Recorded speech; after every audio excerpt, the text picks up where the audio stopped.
Welcome back to another episode of Bali Boys, Pineapple, 2 Espressos, 2 Wicker Baskets, and Banter. It's a really long working title, but, I feel like the community can really get behind that, Well, cheers to that. Cheers, dude. That Nespresso never gets old, No, it does not. It's always a treat. That's worth the expenditure. You can't drink espresso out of normal-sized cups. You need to have tiny coffee mugs to complete the experience. It's just not the same It's without even it. better if you have tiny hands. We don't have tiny hands. Little bit. Eat some fucking shit, you fucking stupid bitch.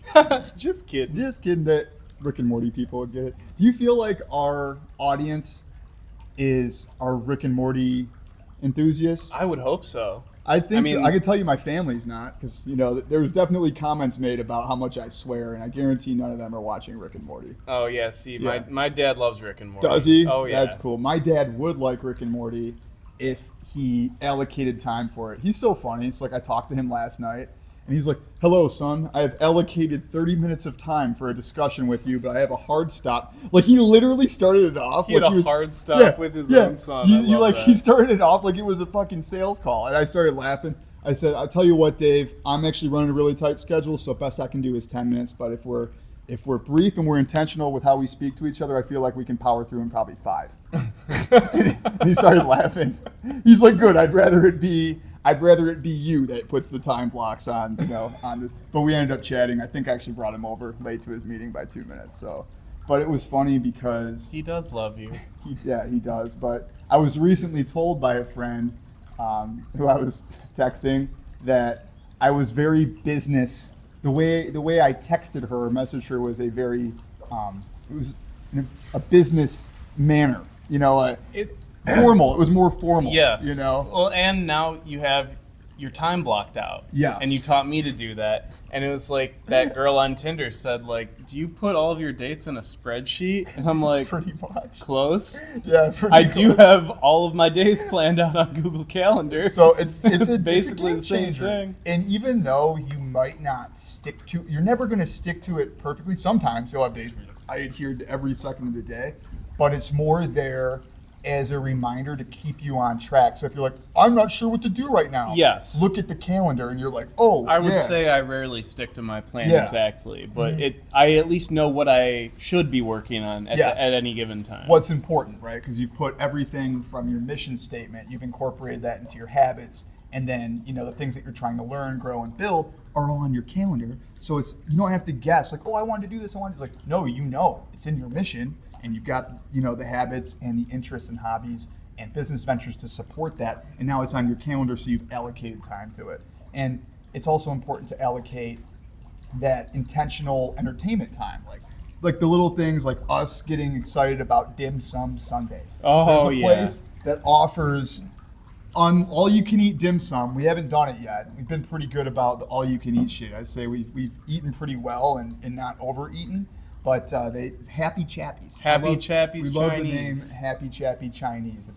It brings a smile to my face thinking about that name. And I really hope that there was a man named Chappy who was indeed happy, and he brought this restaurant to Bali. But that's not the point. The point is dim sum Sundays, and when you schedule something like that into your calendar, it's kind of exciting. It's like the reward. You know what I mean? So being intentional. Yeah, It's not and- fucking all work. Why don't you tell the viewers what else we have planned for our self-care Sundays? Self-care Sundays are a new theme for Aidan and I. So we both had our own adventures, a little bit last week. And when we were reunited, we picked right back up where we left off after just 3 days of not seeing each other, right? And we fucking went to go like, hey, we should go get massages. So we got massages, and then we went and we got gelato at the best gelato spot, which we talked about last time. And then we went to this wellness store and bought all these sacred juices, and I bought like fucking organic soap. I never thought in a million years that I would be the kind of guy that would buy organic, like natural soap, but like now I just use that, when I shower. When So, you learn that everything's Yeah. trying to poison you, you may as well. for sure, and But it's a fun ritual. Was the point? it is. you know? It's a great Something to ritual and look forward cadence, to. and we can even we can build on that more. But it's a really great day to unwind on a Sunday evening after a week of hard work, putting this together, allocating time for intros, vlogs. Aidan does a lot of editing on the podcast side and uploading that. And it's just, these are a lot of projects that we're undertaking. So having those rewards and being intentional about it and knowing like, hey, we've got this to look forward to. And then, dates. You want to meet people, go out and, 5K run, meeting other people in like martial arts clubs. Like these are areas where you can improve your physical, mental, and spiritual health while also making it social and meeting people, right? Yes. And if you're intentional about that, there's nothing wrong with it. And I think now that we're in month 2, we're getting more locked into a cadence and a routine. Yeah. Whereas the first month we were still a little bit all over the place. We wanted to take trips. We wanted to see new places. We're still kind of getting the hang of navigating this area, eating what foods to eat.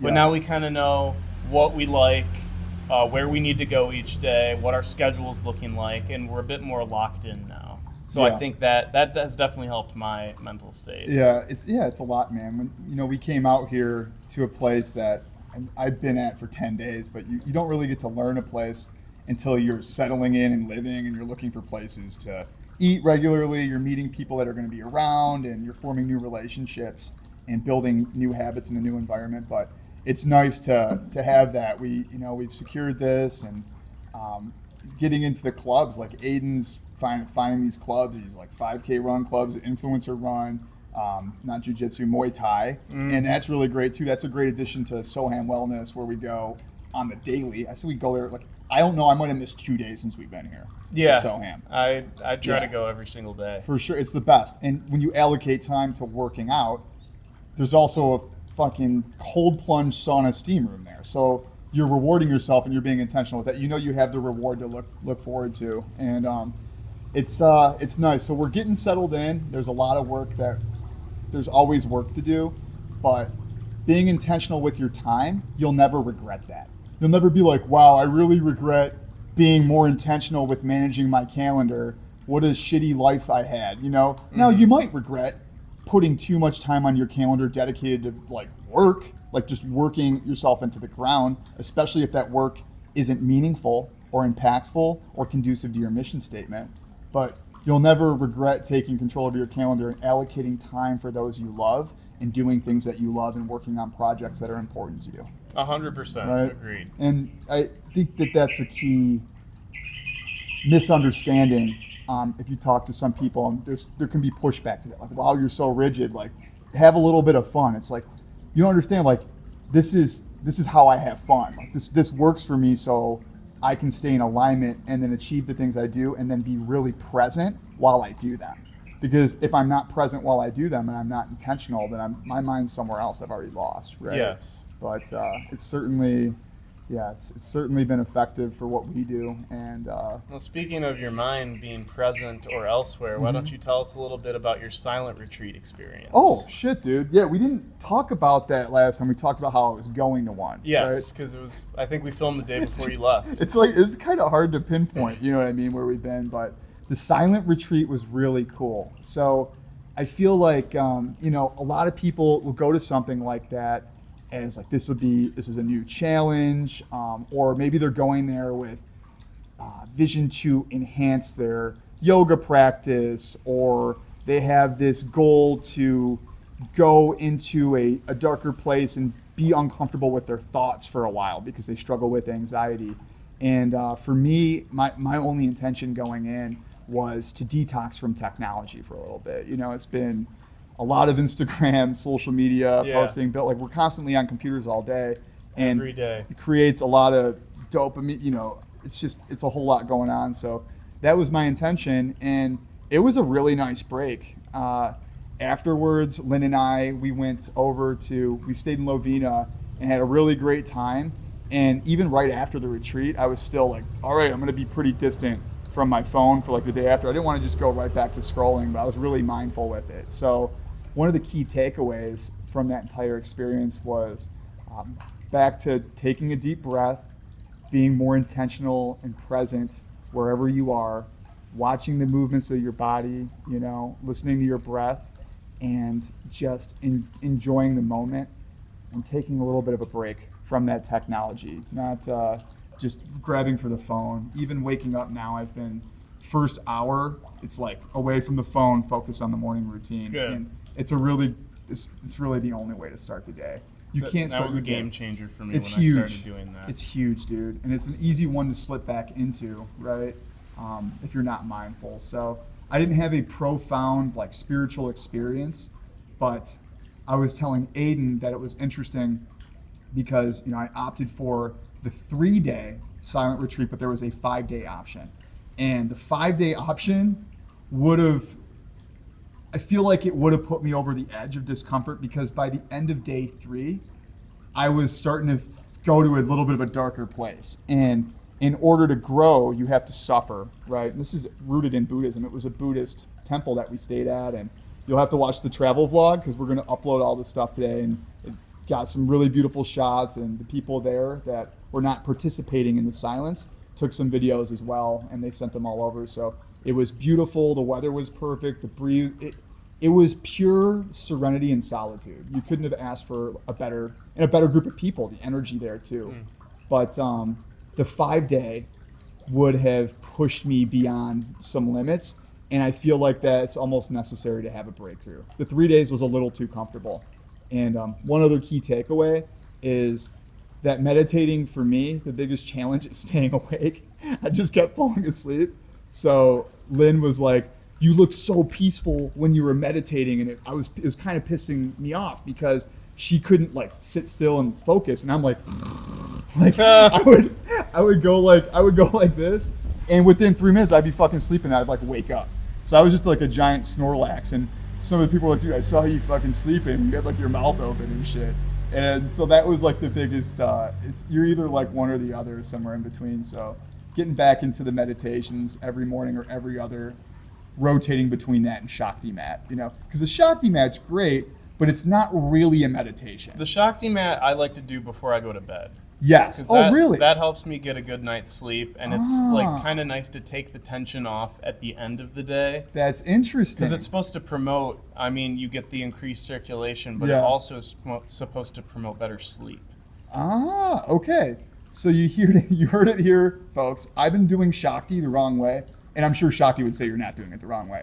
But I think you can Shakti any time can- of day, to be honest. that's the I just beauty of prefer to do Shakti. it in the evenings. And I don't meditate when I do it. I just kind of... you just relax. But you're not on your phone, are you? Are you No, scrolling? no. I But feel- like yeah. when I was living at home, my dad would be watching a show, and I'd go Shakti, and I'd lay on my Shakti mat Yeah. for like 45 minutes Nice. while I watch TV with him. Is there too long of Shakti? Does Shakti pose a risk if you lay on it too long? Wouldn't that be funny? Like, don't do it for 45 minutes. Your body will explode. I don't think so. I think I looked Put a into warning this label because on they it. say you want to do at least 20 minutes. 20, yeah. So I think between 20 and 30 minutes is really the sweet spot. Yeah.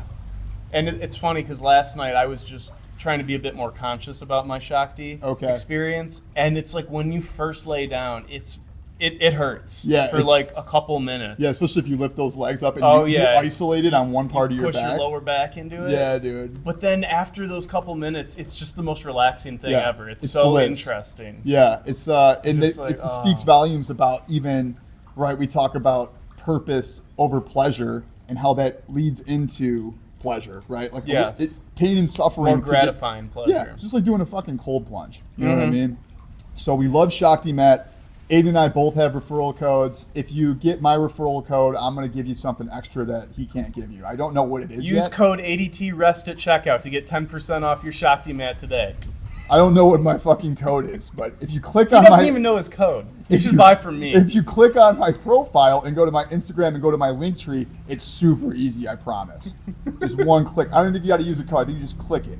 Anyways, we love Shakti. We're huge fans of it. And we wouldn't promote it if we didn't use it. But apparently Aidan uses it at night. So that could be an adjustment for me where I do the meditations in the morning, like actual Buddhist meditation, and then use the Shakti at night. That sounds great. And I like the strategy of doing the standard meditation in the morning because Yeah. that also gets me ready for the day. Yeah. So like I wake up, make my bed, do my morning workout, Mm-hmm. and then 10 minutes on the meditation cushion. Then I touch my phone for the first time. Okay. So I like clear my mind. I get a little Yeah. physical activity in before I even touch my phone every morning, and that like is a solid start to the day. To start Okay. with a clear mind and a fresh body. You had a little bit of a rougher day today. Today was a little Yeah, yeah. So this morning I beat him. I was actually the first one up today, which was shocking. Yeah, That doesn't so usually happen. Saturday is the one day of the week where I don't usually have an alarm set because I don't have any obligations in the morning. And this morning I woke up and I was feeling like I wanted to sleep a little bit more, so I ended up sleeping in until 7. And then right as I got up, you were leaving for the gym. Yeah. He's like, wait, So- where are you going? So I kind of did my routine more quickly than usual. And then as soon as I hopped on my scooter That's to good. go to the gym, it starts sprinkling. And I'm like, oh, well, this is the universe telling me I shouldn't have slept in. As soon as I get on the main road, downpour. So I get to the gym, I'm fucking soaking wet. So I'm like, all right, well, now I got to do leg day, and I'm soaked to the bone. And as soon as I start doing squats, my stomach starts turning in knots because this man ordered us some very spicy chicken last night, and he likes spicy food, and it wasn't even spicy to him, but to me, that fucks me up. So I had felt so bad. I had to stop It was my hot. leg day workout to go die in the bathroom for a little bit, and then finally got back to that. But then it was solid. I Good. pushed through the workout. Yeah. I did some abs, Good. and then went and got breakfast. Coffee cartel, baby. Shout out to you. Yes, Coffee Cartel. They're is not our the new real favorite cartel, spot. so don't be afraid. There's no need to be Well, afraid. no confirmation on that yet. That's true. Actually, we didn't confirm that. Maybe they are, but we're huge fans, so don't fucking hurt us or anything. They're right next to Soham Wellness Center, so we just walk out of the gym. We walk right in good. there. They know my standard order now. Do they really? Do they Yeah. just, like they're like, oh, Master Aidan. What would you? That guy's like, Yeah. cappuccino, 6 eggs on sourdough. I'm like, actually, I'm going to mix it up a little bit Yeah. today. We're really locals now. It's official. I went with the long black, and then I got those ricotta hotcakes because Okay. I was feeling a little extra carby today. Yeah.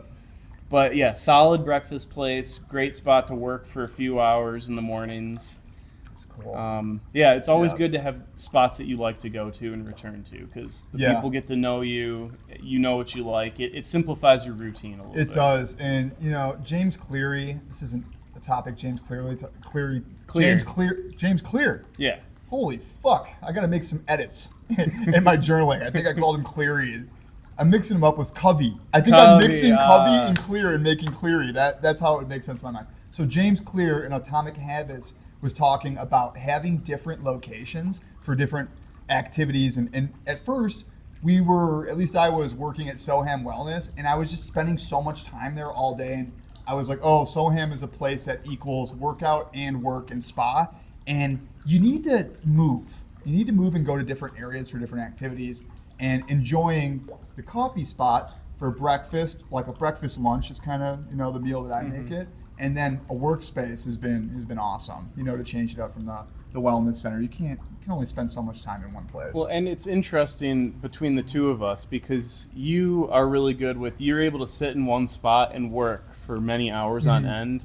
I need to get up and change my environment a lot more often. Okay. Like, I'll sit at Coffee Cartel for a few hours, get some work done, but then I'm like, all right, I need to get up and walk, go do something else. Okay. Like, I need to break up my work day. I can't just sit and stare at my laptop for many hours. It fucks my brain up. That's it. I get it's interesting because there's always going to be days that are harder for me, and days that are maybe easier. But I noticed that a lot of the times, and this happened today, it was actually after you left, I got into the I was into the flow. I was on LinkedIn, I was multitasking, I was running 4 or 5 projects at once, and it felt seamless. And when that's happening, I'll keep going because I have momentum. And when I built up the momentum, it could go for 6 or 8 hours, and then I'm like, damn, I just fucking got so much shit done.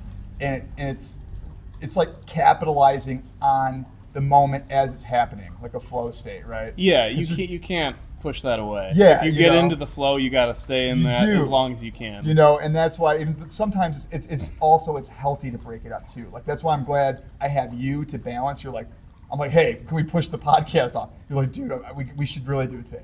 Okay, we'll make that happen, right? Because if you get too much, then you could burn out, and you got to be flexible and also move it, right? So it's helpful getting some of that, like, hey, we're gonna stay structured here. Okay, cool, I understand. And then working around that, right? So I feel like everything happened for a reason. And today I got that time blocking for the work done, and then we got here at the right time. And it's working out nicely. Yeah. You know? It's good balance, dude. So that's the thing. Everyone's different, and finding how you perform the best with limiting distractions in the environments, and if that means you need to take a 20-minute break and do some fucking push-ups or squats, then go for it, you know? Or do your work on a fucking treadmill. I used to study Chinese on a treadmill. And then I was like, okay, this is fucking madness. But I would try to read the Chinese book, and you know what I mean? And I was like all into the high performance stuff, and it's then I was bouncing too much, and it was like, I'm like, this is kind of fucking hard. It was tough. That's why I like coming back to work here, because I'll just sit at the table, and then maybe I'll go in the yard and practice my handstands, or I'll do some push-ups, or I'll take a dip in the pool, and then just go right back to the table and start working again. That's solid. That's cool. Yeah. And then when you're out all day, I can just get naked and jump in the pool. Dude, I came back. I didn't knock because I didn't think I had to fucking knock on the gate.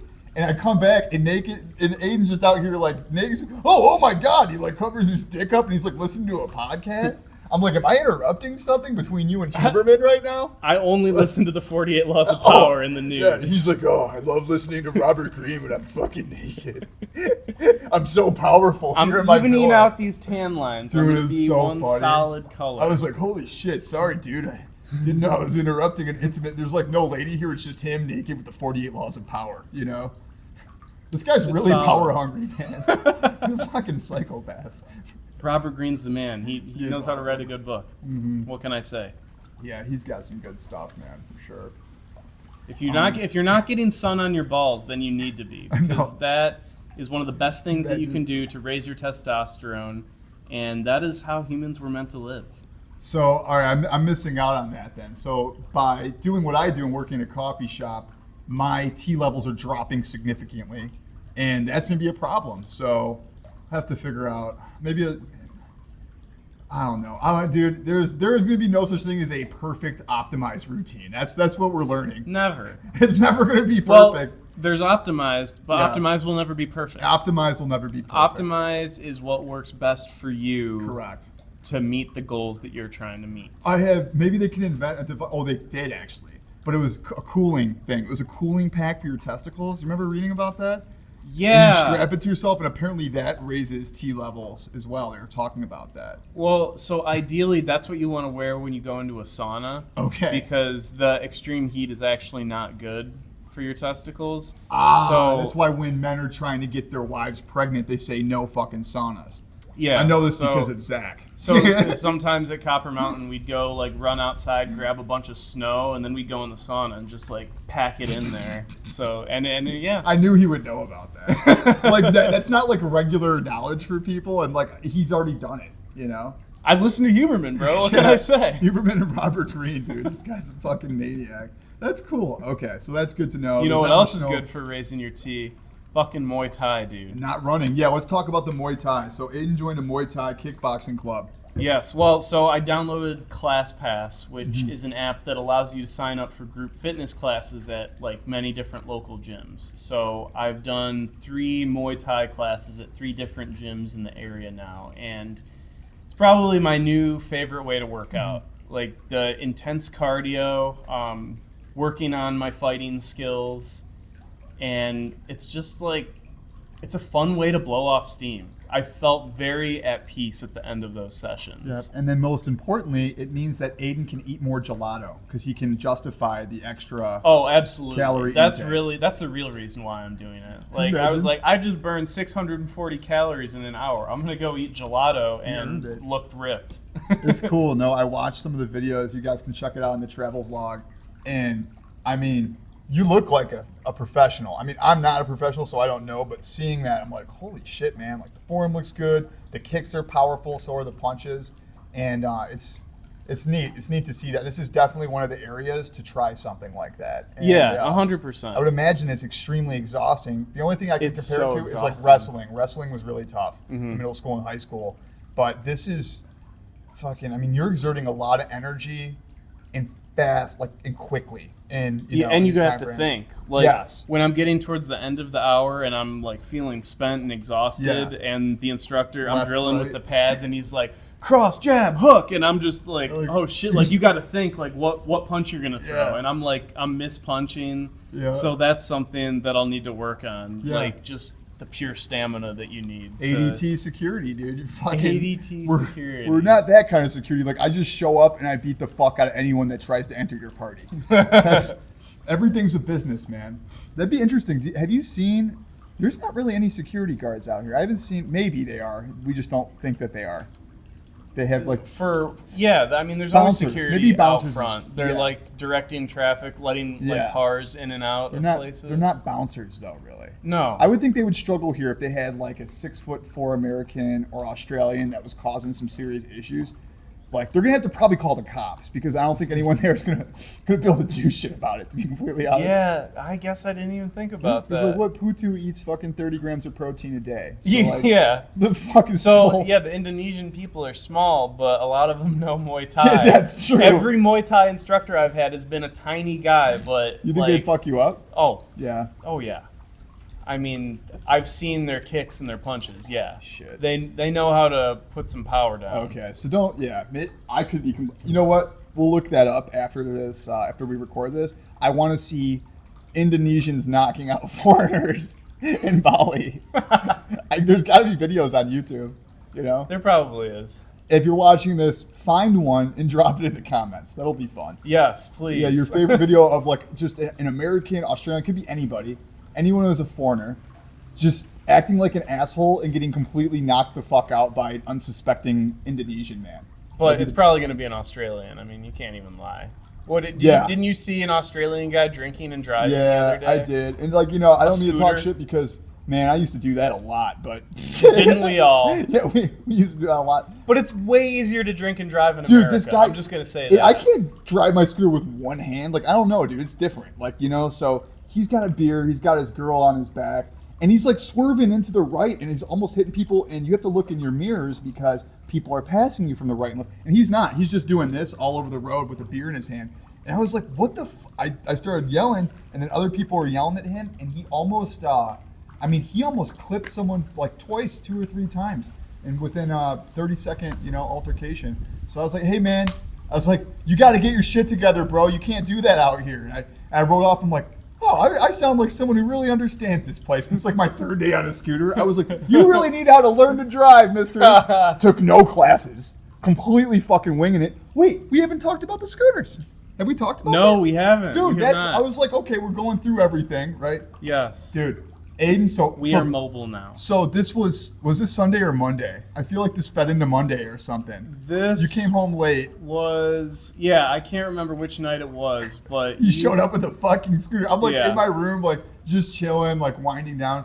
And Aidan comes up. He's like, hey, buddy, look at what I got. And I'm like, holy shit, you just rented that? He's like, yep. And he's been hunting for them all day, messaging me and prices. And then I was like, wow, that's really cool, man. I'll go get one. Maybe I'll go get one tomorrow. He's like, you want to go right now? I was like, yeah. He's like, all right, hop on. And we went to go get scooters. And it was awesome. Scary as fuck. And then you said it was a lot more difficult with me on the back. Yeah, with you on the back was pretty difficult because not only is he a little heavier, Fuck off, dude. I'm doing good. I've lost like 4 fucking kilos. I'm not implying that you're He's fat. fat shaming me. Sorry. He's projecting. Anyways. Where was I going? Sorry, I just completely. You're difficult. Why it's difficult to have a second person on the back Okay, of your yes. scooter. I mean, obviously, it changes your center of mass. And I've never ridden a scooter before. I've been riding motorcycles my entire life. So you'd think an automatic transmission's easier, but when you're used to a manual transmission on a 2-wheeled vehicle, it's a little difficult to get used to. But I'd say now I'm finally getting the hang of it, Yeah. and like how the throttle reacts. Yeah, that still gets me sometimes when I start. But I'm very used to like having a clutch to control the power that I'm Got putting out. you. That is interesting. You're right, because most people would think, oh, this has got to be really easy since you're going from like a manual to an automatic. But I'm sure it's They're different. fun. It's different. I They're mean, fun. we got some Yamaha NMAXs, so They're it's got fucking sick. a They're 155cc motor, Yeah. and they rip. Like if you need to pass some cars, Right, and you just learn how to drive Just with the figure it traffic. out. Like you're like, oh, there's a space. You go into oncoming traffic. You rip past the car. You get over just in time. You're just weaving in and out. You're going like on sidewalks and shit. It's crazy, but it works. Dude. Everybody just does it. And when we got here, I saw it. I was like, I'm not doing that. Like, my friend was like, fuck that. I'm like, we're using Grab the entire time. And as I met more people that have been out here, they're like, you don't have a fucking scooter? Yeah, it was girls. They're like, and I was being judged. I've been told multiple times, like, I've been looked at it like, oh, you don't drive? And I'm like, well, why are you saying it like that? It's like, oh, it's just kind of like, this is kind of strange. So we did it. We're masculine men that drive Yamahas now. So fuck you. Very strong and powerful. And Aidan still, he was making jokes. He's like, oh, dude, I'm gonna feel like such a pussy riding a scooter, you know, because he's like, I want to get a motorcycle here. And then when we got here, he's like, oh yeah, people don't drive those fucking things here. I'm like, no. They're just more expensive. Yeah. That's what I was looking at. Okay. But Yeah. I do like the scooter. We got a good they're amount fun. of storage underneath the seats. Yeah. They came with phone holders, so we can have our little GPS up there. So. Yeah, I'm still leaning into that, but I bet you I could make it to Soham without mine now, which is good for me because it's, Yes. you know what I mean? I think this whole experience is Yeah. going to be good for you because Yeah. it's going to give you just more confidence in general driving and learning like the streets and getting For around. sure. Yeah, it is. I told him, it's like Like dude, when this you go is back most to America, uncomfortable. you're going to be like, this is fucking easy. I'll probably Uber because I'm definitely. It's gonna be a lot more expensive to rent a car there. Like I was paying for a rental for a long time, you know, through Enterprise, and I mean, fucking maybe I'll get a scooter. Yeah, dude. I'll be the only guy on the road.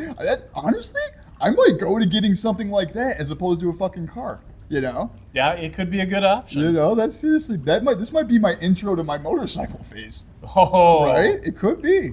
So, but yeah, the scooters are fun. I was telling Aidan that, like, when I was really scared, man. Like, I woke up and my heart was pounding. I'm like, I gotta go to the fucking gym with this thing.